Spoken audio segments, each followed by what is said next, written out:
नमस्कार, मैं मोनिका आर्य। नवजात शिशुओं को बचाने की मुहिम पालोना में आपका स्वागत है। हम एक बार फिर आपको लेकर चल रहे हैं दक्षिणवर्ती राज्य केरल में, जहां एक नवजात शिशु गुरुवार सुबह यानी कि 18 मई 2023 की तड़के 5 साढ़े 5 बजे के आसपास मिला है।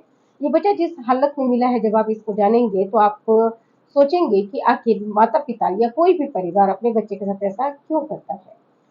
घटना कुछ इस तरह की है कि पथनमथिट्टा यानी कि जो केरल में एक जिला पड़ता है पथनमथिट्टा, उस जिले में रहने वाली रिनी सुबह 5 साढ़े 5 बजे की आवाज के आसपास एक बच्चे के रोने की आवाज सुनती है। ये आवाज ऐसा लगता है कि जैसे उनको पुकार रही है। वो उस बच्चे को खोजने के लिए घर से बाहर निकलते हैं, क्योंकि बच्चे का रोना बंद नहीं हो रहा है।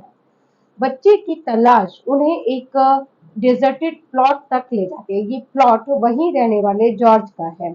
जॉर्ज उसी आसपास में रहते हैं। ये जो पूरा मामला है ये पथनमथिट्टा जिले के थिरुवल्ला इलाके में पड़ता है। थिरुवल्ला के कवियूर गांव में खाइल एक जगह पड़ती है, वहीं पर ये प्लॉट था और यहीं पर वो नवजात शिशु अपने प्लेसेंटा और गर्भनाल के साथ मौजूद था। ऐसा लगता था कि बच्चे को जन्म देने के तुरंत बाद वहां पर छोड़ दिया गया है।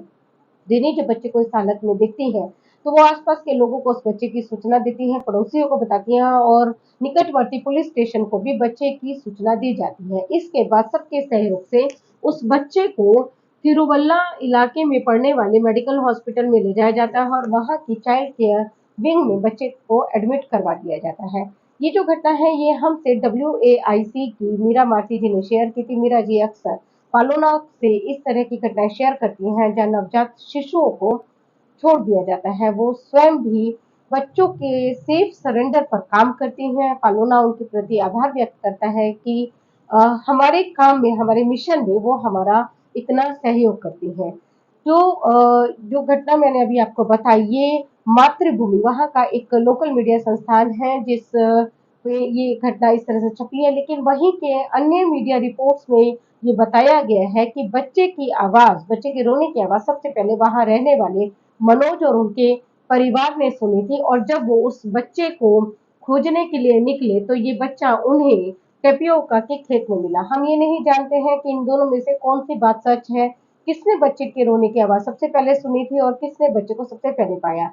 क्या ये रिनी थी या ये मनोज थे, क्या ये टेपियोका का खेत था या फिर ये जॉर्ज का प्लॉट था। लेकिन एक बात निश्चित तौर पर सही है, वो ये है कि एक नवजात शिशु मिला है, अपनी गर्भनाल और प्लेसेंटा के साथ मिला है, जिसे उसके माता पिता ने उसके जन्म के तुरंत बाद छोड़ दिया था। ये एक सच्चाई है और इससे मुंह नहीं मोड़ा जा सकता है। ये एक क्राइम भी है। अक्सर लोग ये जो अपराध है ये अनजाने में कर देते हैं, लेकिन ये मालूम होना चाहिए कि IPC 317 के तहत ये एक जघन्य अपराध है। इसलिए हम ये बार बार अपील करते हैं कि इस अपराध को करने से खुद को रोकिए। बच्चों को इस तरह से कहीं पर भी छोड़ने से पहले 10 बार सोचिए, उनके लिए एक सुरक्षित स्थान का चयन कीजिए। अगर आपको सरकार की सेफ सरेंडर पॉलिसी के बारे में नहीं पता है, जिसके अंतर्गत कोई भी व्यक्ति, भारत का कोई भी नागरिक अपने बच्चे को CWC यानी चाइल्ड वेलफेयर कमेटी के माध्यम से सरकार को सुरक्षित सौंप सकता है। ये चाइल्ड वेलफेयर कमेटी क्या है, इसका लिंक आप यहाँ डिस्क्रिप्शन बॉक्स में मैं दे दूंगी, आप वहां जाकर देख सकते हैं। चाइल्ड वेलफेयर कमेटी हर जिले में कार्यरत होती है, उसका क्या रोल है ये भी आप वहां पर देख सकते हैं। सेफ सरेंडर पॉलिसी क्या है, इसका लिंक भी मैं डिस्क्रिप्शन बॉक्स में दे दूंगी, आप इसको वहां पर भी पढ़ सकते हैं, जान सकते हैं। इसके बारे में जानना इसलिए जरूरी है कि अक्सर, जैसा मैंने अभी कहा, कि लोग अनजाने में इस अपराध को अंजाम देते हैं। अनजाने में वो एक ऐसा गुनाह कर बैठते हैं जिसकी कोई माफी नहीं है। अक्सर इन नवजात शिशु के हालत में छोड़ने के बाद इन्हें बचाना मुश्किल हो जाता है। बहुत कम परसेंटेज है ऐसे बच्चों का जो इन हालात में मिलने के बाद भी बच जाते हैं। इस बच्चे की अगर हम बात करें तो बच्चे की हालत स्थिर बताई जा रही है। मीडिया रिपोर्ट्स में मेडिकल प्रैक्टिशनर्स, मेडिकल स्टाफ के हवाले से कहा गया है, वर्कर्स के हवाले से ये कहा गया है कि बच्चे की हालत स्थिर है।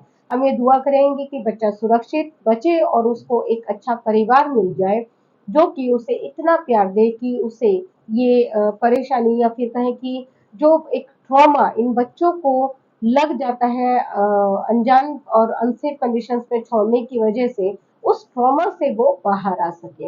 ये बहुत ही साइकोलॉजिकल तथ्य है, प्रूवन तथ्य है ये, और अक्सर लोग क्योंकि जानते नहीं हैं तो वो इसे नकार देते हैं, पर ऐसा है नहीं। नवजात शिशु भी वो बोल भले ही नहीं पाते हैं, लेकिन महसूस सब करते हैं। इसलिए अपने आप को इस गुनाह को करने से बचाइए। और अगर आप ये वीडियो देख रहे हैं तो पालोना को सब्सक्राइब करना ना भूलें। इसी के साथ मैं इजाजत लेती हूँ।